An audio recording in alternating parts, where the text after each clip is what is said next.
So welcome to Portugal. This time we are with Triumph on their new Tiger Sport. This is the new 800 platform, 3-cylinder, complete new engine.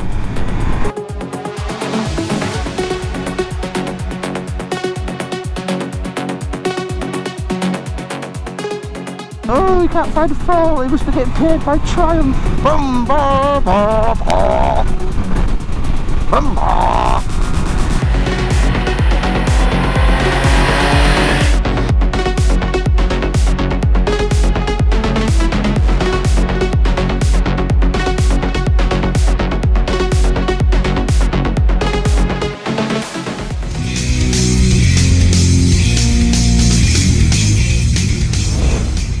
You are now watching Chad 76 Media. So it's 115 HP or 113 bhp, depending how you want to measure it.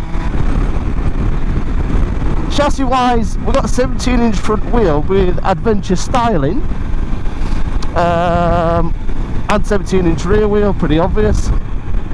The main frame is similar to the 660, but it's a little bit different because it's got bigger airbox. This has got 3 throttle body intakes, if I remember rightly, so all that area's changed. It's a little bit wider there.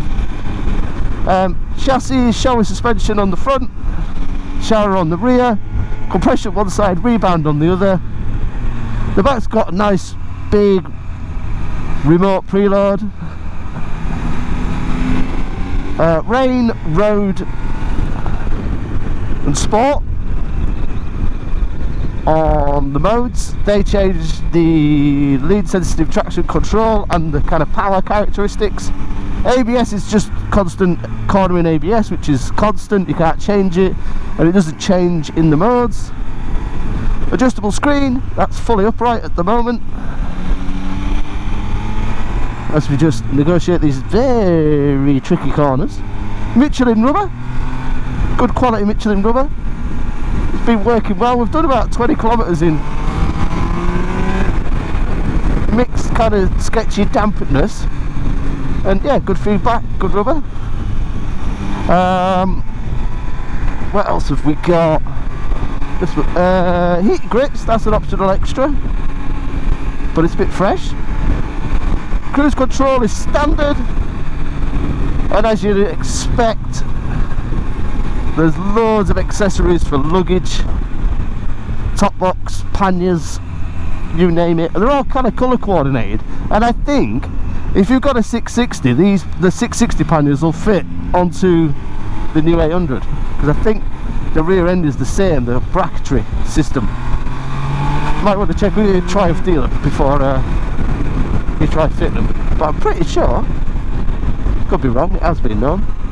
Price is high 10, and then it's an extra £100 if you want this really nice yellow, and they do a multitude of really nice colours, but I really like this yellow.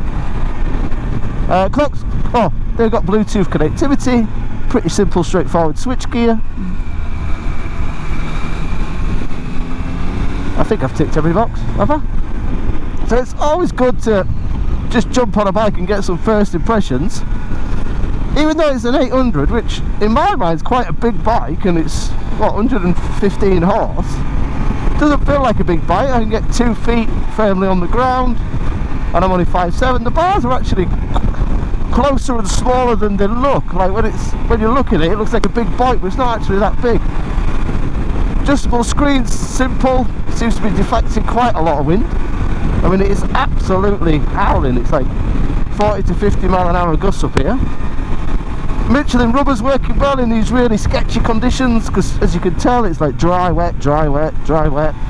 That just gives you the confidence when you've got good quality Michelin rubber to just go in with a bit more aggression.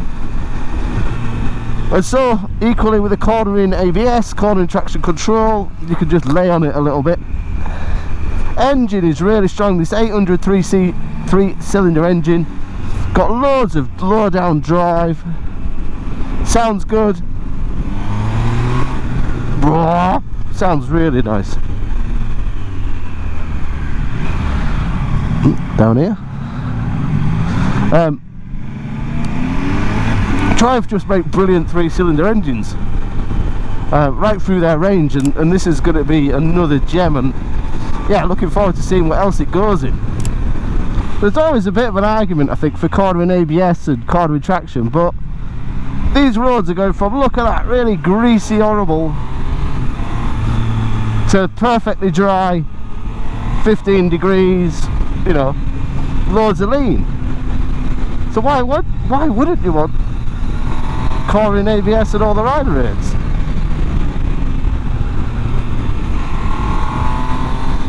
Especially if you're inexperienced, you're fairly new to bikes, it'd be a no-brainer. There's no reason to rev this, but it does sound good. They do an Acura end cam, not a full system, which is going to make it sound even better. We'll just see how much it is. But yeah, it would sound good. But then again, the bike's only, it's under 11, so you can afford to spend a bit on luggage or a pipe or whatever you want, really.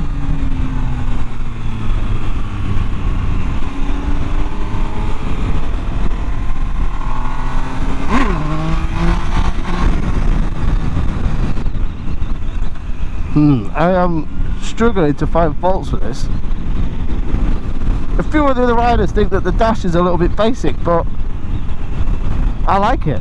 It's not that complicated. Three rider modes. That changes the traction of the ABS. If you want to switch off the TC like I've done, you have to do it at a standstill. It takes about 10 seconds, maybe less.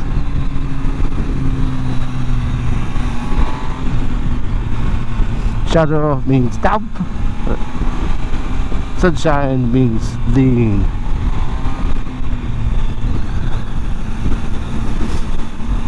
Damp, dry, damp, dry, damp, dry.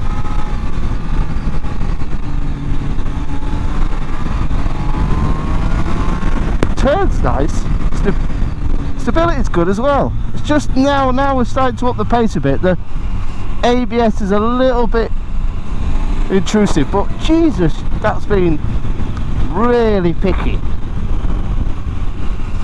And I say that because when you ride such a great bike, which this is, you feel like you have to find a fault, otherwise, oh, we can't find a fault, he must be getting paid by Triumph. But I think everybody who rides this is going to enjoy it. Bum, ba, ba, ba. Bum, ba. And it's like I could do this all day and be comfy. Woo! Oh, bit damp.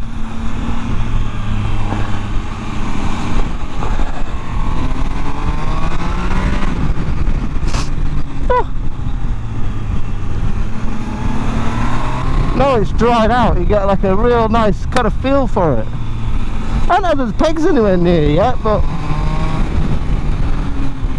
maybe it's because I'm a bit lighter. Well, a little bit lighter. I mean, it's not a... But then again, we're not going that fast. It's alright though. Come on. It's got lovely rafts to it.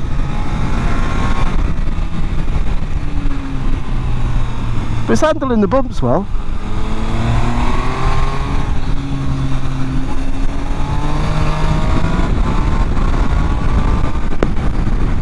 Dun, dun.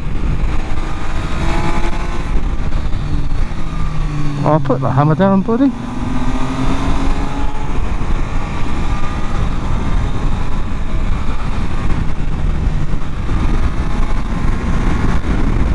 Sweeping line. Yippee! So it's time to start thinking about a verdict as we head back, which in some ways is really easy because it's an exceptionally good sports tourer with adventure styling. It's comfortable, the ergonomics are great, The suspension and ride quality is excellent. I've not touched anything all day. I think if you've really started pushing the handling when your pegs start tickling, then you might want to play with the suspension a little bit, or if you were too up, but otherwise just leave it as it is. It's perfectly fine. The Michelin rubber has worked well in the dry, it's worked well in the wet. The dash is pretty straightforward, pretty simple, but I like it. Switch gears, simple, straightforward. The rider modes work, the ABS works. ABS kicks in a little bit early, but again, we've been kind of riding it outside its design parameter. The engine is lovely. It's so smooth low down when you're doing this kind of work around town, but then you can rev it all the way to about 11. It's got lovely torque, really flat linear torque, sounds good. You got an induction noise like from the airbox, and then the scream from the exhaust as well, and it's Euro 5 plus, and it sounds sweet. It adds a little bit of character. Quick shifter's nice, very smooth, effortless. It looks like it'll take a pillion pretty well. You've got lots of accessories for luggage, and I think the luggage from the 660 fits to the 800. Price wise, I believe it's just under 11, so it's well priced. It handles, it does everything Triumph claimed it would. So Triumph it needs to offer sporting performance, it has to have some character, it needs to have all everyday use, comfort, and it does all that. Even though it's at 800 and it looks a little bit big, it's not. It carries its weight really well. I can touch the floor very comfortably, and I'm only 5'7".